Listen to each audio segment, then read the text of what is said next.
आरो दिनै बिथांमोनखौ लांनो थाखायबो दिनै सारा गावनो खुद फैदों। नोंथांमोना नैबे सिगाङाव होनाय भिडिअ इन्टारभिउ नुनानै निश्चय बुजि मोनखादों आं मानि थाखाय बा मानि सायाव भिडिअ लानानै फैनो सानदों। दिनै मोनसेल' भिडिअ नङा, मोनथाम भिडिअजों आङो मोनसे खालामनानै नोंथांमोननो फोरमायनाय जागोन। बे भिडिअआनो जाहैबाय से नाम्बारावनो दङ जोंहा, आं दा नोंथांमोननो होनो थांगासिनो दङ। बेयो जाहैबाय जोंहा बर'नि फरायसा आफादफोरखौबो फोथायनो हालिया। मानो हालिया? नोंथांमोना भिडिअखौ फुल नाय, बिनि उनाव निश्चय मिथिगोन। मानोना जोंहा बर' फरायसा आफादफ्रा मोनसेया जाबाय एबसु आरो मोनसेया जाबाय बिएसइउ। दा बिथांमोनहाबो दिनै एबसुआबो बबेबा मोनसे पलिटिकेल हान्जाखौ थोंजोङै सापर्ट होयो, बिएसइउआबो दिनैनि दिनाव थोंजोङै बबेबा मोनसे पलिटिकेल हान्जाजों थाखाबाय। मोनसे समाव आर खोनालाबायनाय बाथ्राफ्रा दिनै सोराङाव फैबाय आरोखि। दा बेजों लोगोसे नैथियाव दङ जोंहा बिस्वजित दैमारि, बिथाङा अरुणदयनि आर'नाइ गानबाय। अरुणदय आसनिनि बिस्वजित दैमारि बिथाङाबो आर'नाइखौ गोदोनायाव आलायबाय आरोखि। थारमाने अरुणदय आसनिजोंनो जोंनि बर' समाजखौ एबा बर' रायजो राजाफोरखौ थगायनानै दोनजोबनो सानबाय सरकारा जोंखौ। दा थामथियाव दङ जोंहा अरुणाचल अर्थात भुटानाव थानाय एक्स एनडिएफबि फोरखौ 6 जन जोंहा बिटिआर सरकारा बख'नो हाबाय बा दिरुननानै लाबोबाय आरो बिथाङा खुद गावनो थांनानै लानानै फैदों एबा वेलकाम खालामहैदों होननानै जों खोनानो मोन्दों आरो खौरां बिथिंनि गेजेराव नुनो मोन्दों। दा बे मोनथामखौ आं नोंथांमोननो फोरमायनि। दा गिबियाव नायनानै लाग्रो नोंथांमोना बिएसइउ आफादा मा बाथ्रा बुंदों आरो बबे पलिटिकेलजों सरजाबनानै बिथांमोना खोथा बुंखो। दिनै जमदुवार समस्तियाव मानगोनां बिपिएफनि आफादगिरि हाग्रामा महिलारि सारनि नुजाथिनायाव गुबुन गुबुन राजनिति दोलो जेरै बिजेपि, इउपिपिएल आरो जिएसपि बायदिनिफ्राय गोबां मददगिरि रायजो राजाफ्रा वार्कार्सफ्रा बिपिएफ दोलोखौ मोजां मोननानै नैबे जमदुवारनि सराइबिल फिल्डआव लानाय जयनिं हाबाफारि, बे हाबाफारियाव हाग्रामा महिलारि सारनि नुजाथिनायाव आरो बिपिएफ दोलोनि गुबुन गुबुन दैदेनगिरिफोरनि नुजाथिनायाव जयनिं जाफैयो। 6000निबो बारा गुबुन दोलोनि मावथिफोरा। आरो जों आसा खालामदों जिहेतु रायजो राजाफ्रा दा इलेक्सन खाथियावनो सफैयाखै, बेसेबांबा गोबाव दंबावो, 4-5 माससो। बे इलेक्सन जानायनि आगोलनो बिपिएफ दोलोखौ जिहेतु दा जोंना सरकारबो गैया, मोजां मोननानै जयनिं जाफैदों। बेयो जोंनि थाखाय मोनसे मोजां लक्ष्य होननानै जोङो आसा खालामदों। आरो बाहाय बिपिएफ दोलोनि गुबुन गुबुन दैदेनगिरिफोरजों लोगोसे जोंबो बिएसइउनि तरफनिफ्राय नुजाफैनानै जाय बिथांमोनहा बिपिएफ दोलोखौ मोजां मोननानै दिनै हाग्रामा महिलारि सारनि मानगोनां बिपिएफनि आफादगिरि बिथांनि नुजाथिनायाव जयेन जाफैदों, जोंबो बिथांमोनखौ गांसे गांसे आर'नाइ सोनानै बरायदों।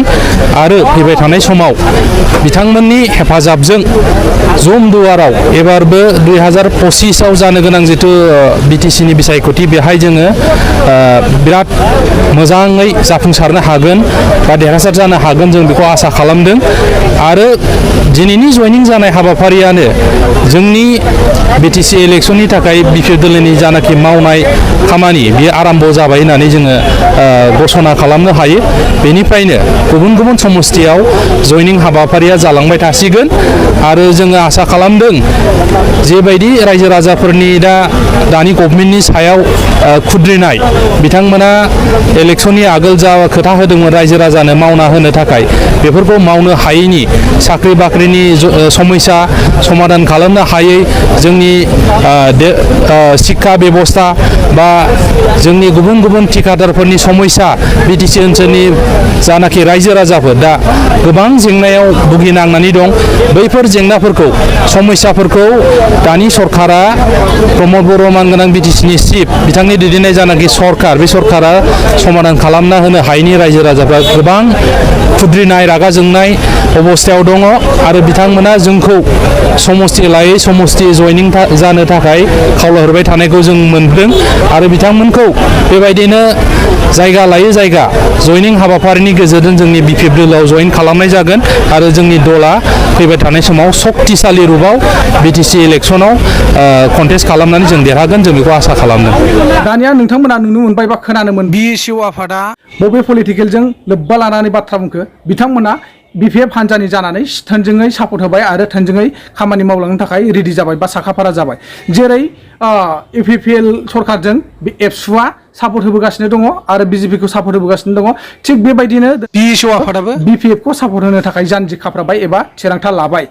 दा बेफोरबायदि जुदि जायोब्ला दिनै बर' फरायसा आफाद सोमजिदों बिथांमोनाबो जुदि पलिटिकेलाव आगान होबायब्ला बा पलिटिकेलनिनो जाबायब्ला दिनै आरो बर' हारिखौ दैदेनलांगोना सोर दंबावो बायसान्सआव जुदि बर' पलिटिकेलनि गेजेराव एना एनि सोमजियोबा दावराव दावसि जायोब्ला बिथांमोनखौ बा नों आं रायजो राजा पाब्लिकखौ सोर समाधान खालामनो हाबावगोन सोर बर'फोरनि जेंनाखौ फोजोबस्रांनो थाखाय आवगायबावगोन मोनफ्रोमबो जुदि बर'नि गोदान गोदान पलिटिकेल हान्जाजों जेसांखिनि पलिटिकेल हान्जा सोमजियो एसांखिनि जोंहा बर'नि आफादफोर सोमजियो दिनै बर' फरायसा आफादफ्राबो जुदि पलिटिकेलाव आखाइ होयोब्ला बा आगान होयोब्ला दिनैनि दिनाव जोंहा बर' समाजाव माबोरैहाय जाबावनांगौ जाखो दिनै मोनसे नङा मोनसे फरायसा आफादाथ' स्ट्रं हिसाबै थानो हायोमोन दिनै एबसु आफादाबो इउपिपिएल आरो बिजेपिखौ सापर्ट होबाय थोंजोङैनो इनडाइरेक्टब्ला बेलेग खोथामोन नोंथांमोनहा सापर्ट हो आं बेखौ खावलायो नोंथांमोननि सापर्ट होनायखौ जों बाजाया नाथाय इनडाइरेक्टलि सापर्ट होयोब्ला जोबोर मोजां जायो मानोना भटआ जोंहा मोनसे नङा मोनसे जेरावखि जाबाबो होखानांगौ गोनांथि दङ आरो भटआ जोंनि थाखाय बयनिबो थाखाय गोनांथि होननानै जों सानो दा बेखायनो जोङो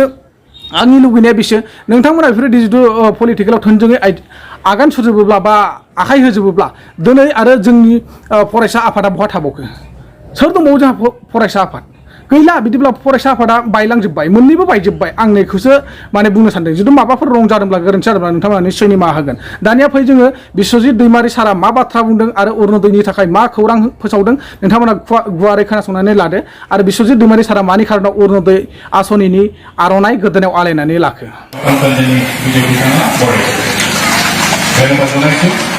আজি আমাৰ অসমৰ মানে ৰাইজৰ কাৰণে খুবেই ভাল এটা দিন কাৰণ আজি মুখ্যমন্ত্ৰী ডাঙৰীয়াই অসমৰ অৰুণোদয়ৰ নতুন যিটো আঁচনি ফেজ 3 সেইটো আজি উদ্বোধন কৰিলে আৰু সেইটোৰ দ্বাৰা প্ৰায় 20 লাখ মানুহক আৰু নতুনকৈ সংযোজন কৰা হ'ব গতিকে বহুত দুখীয়া পৰিয়ালৰ মানুহে সেইটোৰ দ্বাৰা উপকৃত হ'ব আৰু সহজভাৱে যিসকল ৰেচন কাৰ্ড আছে তেওঁলোকে সবে এপ্লাই কৰিব পাৰিব আগৰ ক্ৰাইটেৰিয়াই অলপ মানে ইয়াত মানে সংযোজন কৰিছে যে পুৰণাখিনিও এতিয়া নতুনকৈ এপ্লাই কৰিব লাগিব গতিকে তেওঁলোকৰ ক'ৰবাত যদি বিসংগতি থাকে তেতিয়া তাত ঠিক কৰি ল'ব লাগিব আৰু যিসকল মানুহ নাই এতিয়া তেওঁলোকৰ একাউণ্টত আৰু অৰুণোদয়ৰ পইচা নাযাব গতিকে অৰুণোদয় 3 নতুন পুৰাণ চব মিলি পেলাই এবাৰ এটা তালিকা প্ৰিপেয়াৰ হ'ব আৰু নতুন সমষ্টি হিচাপে এতিয়া সেই ডাটাটো মানে প্ৰিপেয়াৰ হ'ব এতিয়া বেৰগাঁও সমষ্টি নাছিলে আগতে পানেৰী আৰু কালাইগাঁও আছিলে কিন্তু এতিয়া ভেৰগাঁও আৰু টংলা সমষ্টি হোৱা হেতুকে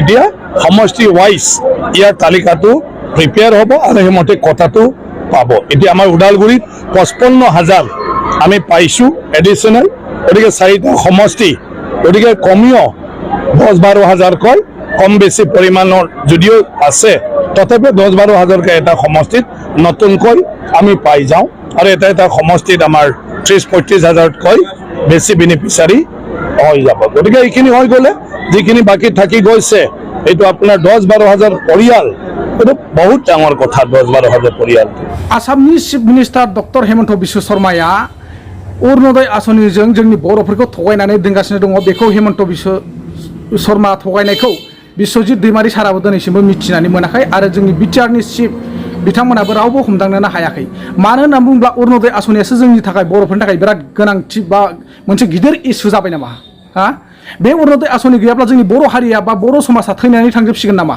दिनै अरुणोदय आसनिखौ मोनाब्लानो जोंनि बर'फ्रा सिलिंखार जालांजोबसिगोन नामा बिनिफ्राय मावनो गोनां गोबां गिदिर गिदिर खामानि दङ जेरै NDFBनि बिथांमोनहा रिहेबिलिटेसन मोननांगौ दङ एस ग्रेसियानि मोनथायखौ मोननांगौ दङ जेलाव थानाय माखासे भक्तभोगिफोरा लिडार केडार्सफ्रा फासिनानै दङ बिथांमोनखौ उदां अख्राङाव लाबोनायनि गोबां खामानि दङ बेफोरबायदि खामानिखौ मावनो नागिरो दिनै अरुणोदय आसनिनि बार साफ्रोमबो MLA MP EMGMफ्रा खोथा दुरुंबाय थायो अरुणोदय आसनिनो नाथाय दिनैनि दिनाव रेशन कार्ड अरुणोदय आसनि बे मोननै बुस्थुआ गैयाबानो जोंनि बर' समाजा थैलांजोबसिगोन नामा नाथाय बर'नि गेजेराव जों मावनांगौ गोबां गिदिर गिदिर खामानि दङ दिनै बिटिआरनि सिमा बारायनायनि खामानिफोर दङ बिटिआराव गामि सोसननायनि खामानिफोर दङ बिटिआर इमप्लिमेन्टनि माखासे मावनो गोनां खामानि दङ बिटिआर एकर्डजों मोनसे एग्रिमेन्ट जानाय NDFBफोरखौ उदां अख्राङाव दिहुननांगौ होननानै मोनसे एकर्ड खालामनानै लाबोनाय बिथांमोनखौ जेलनिफ्राय दिहुननांगौ दङ NDFBनि फाउन्डार रन्जन दैमारि सारमोनखौ उदां अख्राङाव बिरहोनायनि मोनसे सिमां दङ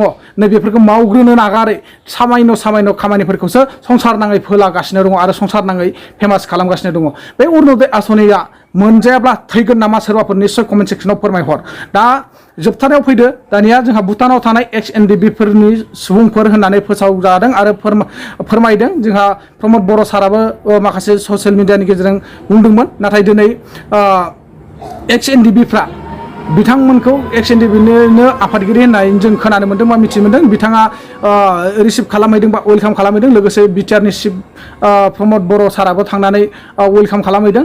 बेनि गेजेरजों दिनै आंबो बेखौनो बुंनो सानो, जिहेतु एक्स NDFB बिथांमोनखौ 7-6 जन जिथु भुटान जेलनिफ्राय उदां अख्राङाव लाबोनो हाबायब्ला थिग बेफोरबायदि जोंनि आसाम सरकार आरो बिटिआर सरकारा खामानिखौ मावबाय थागोन होननानै आं आसा खालामो। आरो बिनि थाखाय आंबो गोरबोनिफ्राय पार्सनेलि साबायखर बावहरो बिटिआर सरकारनिसिम, जाहाथे जोंनि मावबावनो थानाय बा बिथांमोननि माखासे केसफ्राव फासिनानै थानाय आरो रिहेबिलिटेसन होनांगौनि आरो एक्सग्रेसियानि होनांगौनि, लोगोसे फाउन्डार रन्जन दैमारि सारखौ उदां अख्राङाव लाबोनायनि खामानिखौ थाबैनो मावफुंगोन होननानै आसा खालामबाय। आरो खोनानो मोननाय बायदिब्ला प्रमद बर' बिथाङा नेपालाव जोंहा एक्स NDFB सासे सुबुङा फासिनानै दङ, नैबेखौबो माने बख'नो थाखाय थाबैनो थिरांथा लागासिनो दङ आरो सावरायगासिनो दङ होननानै जों खोनानो मोन्दों। दानिया फै लोगोफोर, नोंथांमोना एक्स NDFB आफादगिरि बिथाङा भुटानाव बिथांमोनखौ लायनायनि समाव ससियेल मिडियानि गेजेराव मा फोरमायदों नोंथांमोना गुवारै नायनानै बुजिनानै लादो। आरो जोबथारनायाव नोंथांमोना सोर मा सानदों निश्चय कमेन्ट सेक्सनाव फोरमायहरदो। औ, दिनै थारैनो गोजोनथाव बाथ्रा। मानो होननानै बुङोब्ला बिथांमोना 2016 थामहिनबा 2016 आवहाय हमजानानै जोबथेसालियाव दङमोन। दिनै बिथांमोना उदां जाबाय। थारैनो जोङो एक्स NDFB हिसाबै जोबोद गोजोननाय मोनदों। आरो स्पेसियेलि गोजोननाय बावहरनांगोन दिनै बिटिआरनि चिफ सार प्रमद बर' सारखौहाय। मानो होनना बुङोबा बिथाङा दिनै दुखु खस्थ' बहुद खालामनानैब्लाबो सावरायलायनायनि गेजेरजोंहाय दिनै रादाय खालायनानै बिथांमोनखौ दिनै हेगारनायाव साक्सेसफुल जाबाय। थ' थारैनो जोङो गासै बारग' आफादनि जानानै सारनिसिम गोजोननाय बावहरो। आरो दिनै बिथांमोनखौ लांनो थाखायबो दिनै सारा गावनो खुद फैदों आरो बिनि थाखायबो आरो गोजोननाय बावहरबावो। थ' दिनै बिथांमोना उदां अख्राङाव फैबाय, थारैनो मोजां जाबाय। आरो जों सारजोंबो सावरायदों, चिफ सारजों। बिथाङा बुंदों जे फैबाय थानाय समाव माखासे जोबथेसालियाव दं जोंहा सेन्ट्रेल जेलाव, दा बिथांमोननि थाखायबो खामानि मावगासिनो दं होननानै सारा फोरमायदों।